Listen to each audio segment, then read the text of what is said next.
अस्सलाम वालेकुम students. Professor Aamir Afzal English learning में पोस्ट कॉलोनियल फ़िक्शन के सिलसिले के एक राइटर ज़ुल्फ़कार गौस और उसके एक legendary novel the murder of Aziz Khan के साथ आपके सामने।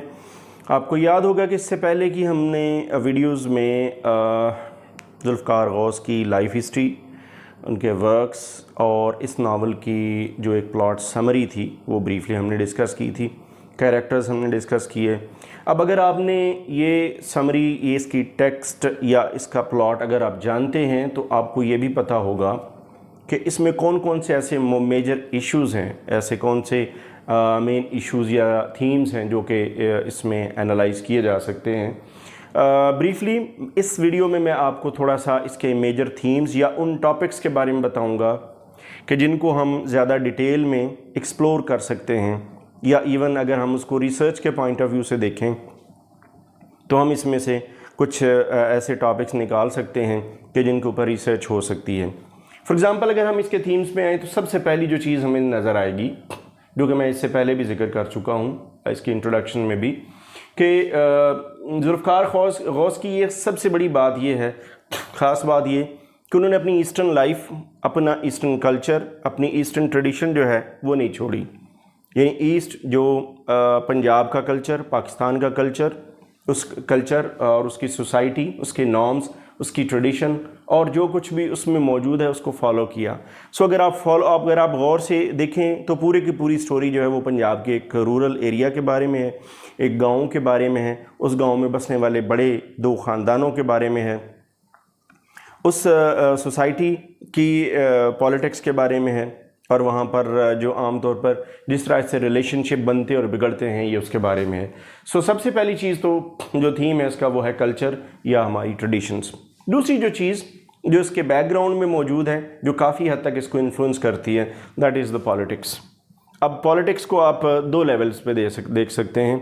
एक लोकल लेवल की पॉलिटिक्स जिसमें हम देखते हैं अक्सर कि एक गांव के लेवल पे या एक यूनियन काउंसिल के लेवल पे या एक कॉन्स्टिट्यूंसी के लेवल पे कुछ पॉलिटिशियंस होते हैं, कुछ बड़े लोग होते हैं और उनके ज़ेरे असर कुछ लोग होते हैं जो जहां पर ये दो बड़े जो ग्रोह होते हैं या दो बड़े फ्यूडल्स होते हैं, उनके दरमियान एक टसल चलती है, एक लड़ाई चलती है या एक पॉलिटिकल राइवलरी चलती है, जो कि बाज़ औक़ात बड़ी वारदातों को भी जन्म देती है।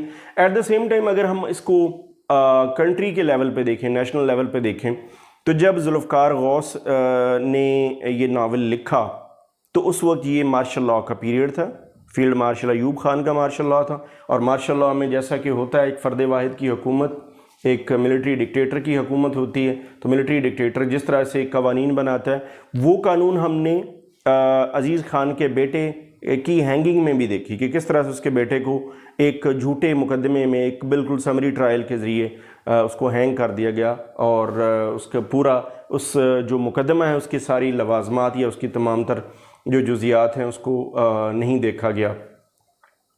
तीसरी बड़ी ही इंपॉर्टेंट चीज़ जो मेरे नज़र में शायद इसकी सबसे बड़ी बेसिस है, दैट इज़ क्लास स्ट्रक्चर। हम इसके ऊपर एक मार्क्सिस्ट स्टडी भी इसकी कर सकते हैं। मार्क्सिस्ट स्टडी हमें ये सजेस्ट करती है, मार्क्सिज्म ये सजेस्ट करता है कि सोसाइटी, हमारा जो जितना भी सोशल बिहेवियर है, it is determined by our economic conditions. तो इसमें है ही सारी की सारा कैपिटलिज्म, जैसे मैंने नीचे लिखा, एक अपर क्लास है।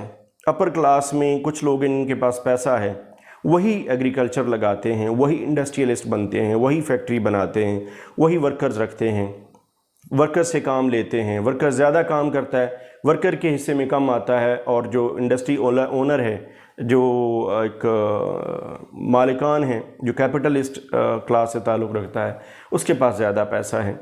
यही कैपिटलिज्म क्लास स्ट्रक्चर को जन्म देता है। एक अपर क्लास है, एक लोअर क्लास है। आगे फिर जब आप अपर क्लास में जाते हैं तो उसमें भी फिर फर्दर क्लासिफिकेशन हो जाती है।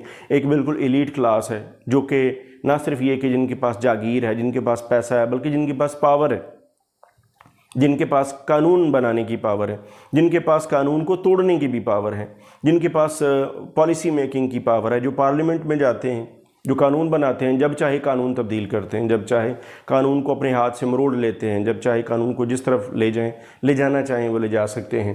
तो ये एक क्लास स्ट्रक्चर मार्क्सिस्ट स्टडी हो सकती है, कैपिटलिस्टिक इसकी स्टडी हो सकती है। اور اس کے بعد پھر یہ it's all about power, grade, list جیسے انسانی بیسک انسٹنکٹ. جب بھی رائٹر کوئی بھی لکھتا ہے تو جہاں بڑے ایشوز دیکھتا ہے وہاں ایک بات تو ہم سب جانتے ہیں as a student of literature کہ literature is all about the human instincts, means motives, means thinking, means emotions, انسان کی اپنی جو بیسک انسٹنکٹ ہے اس کے بارے میں. اور جہاں پیسہ آئے گا، جہاں زر زمین آئے گا، وہاں پر یہ پاور، گریڈ اور لسٹ ضرور آئے گی. سو یہ سب کچھ بھی اس میں موجود ہے. بیٹریل ہے، ہم دیکھتے ہیں کیسے ایک دوست دوسرے دوست کو چھوڑ دیتا ہے، کو دھوکہ دیتا ہے. کیسے آفاق نے جاوید اور رفیق کو چیٹ کیا، کیسے محمد حسین نے چیٹ کیا عزیز خان اور اس کی فیملی کو. کیسے جو بیوی تھی ایوب شاہ کی، اس نے اپنے ہسبینڈ کو چیٹ کیا، بیٹرے کیا، اپنے دیور کے ساتھ اس نے اپنا ریلیشن شپ بنایا، اور پھر کیسے اس نے آگے جواباً اس کو بیٹرے کیا. سو یہ پوری کی پوری کہانی جو ہے یہ ایک بیٹریل کی کہانی ہے. جیلسی موجود ہے. جیلسی دو بھائیوں میں بھی ہوتی ہے، دو پڑوسیوں میں بھی ہوتی ہے، دو ایک علاقے کے دو بڑے جاگیرداروں میں بھی ہوتی ہے، دو پولیٹیشنز میں بھی ہوتی ہے. اس کے علاوہ obsessive love ہے. obsessive love میں ایک جو والدین کا لو ہے وہ اپنے بچوں کے لیے. عزیز خان کا لو نہ صرف یہ کہ اپنی اولاد کے لیے، نہ بلکہ اپنی زمین کے لیے. یعنی یہ بات میں پہلے جب میں اس کی پلاٹ سمری بتا رہا تھا تو اس وقت بھی بتائی تھی کہ پنجاب میں رہنے والے لوگوں کے لیے land is just like mother, just like they care, they had a great, they even now they have a great care for their land, for their property. اس زمین کو اپنی ماں کی طرح سمجھتے ہیں، اس کو اتنا مقدس سمجھتے ہیں، اس کا اتنا خیال رکھتے ہیں، اور اس کے لیے وہ بہت حد تک پوزیسو ہوتے ہیں. اور obsessive love ہے، پراپرٹی کے لیے obsessive love ہے، دولت کے لیے obsessive love ہے، اولاد کے لیے obsessive love ہے. جیلسی جیسے میں نے بتایا یہ آلریڈی ہم بات کر چکے ہیں. Corruption is every where.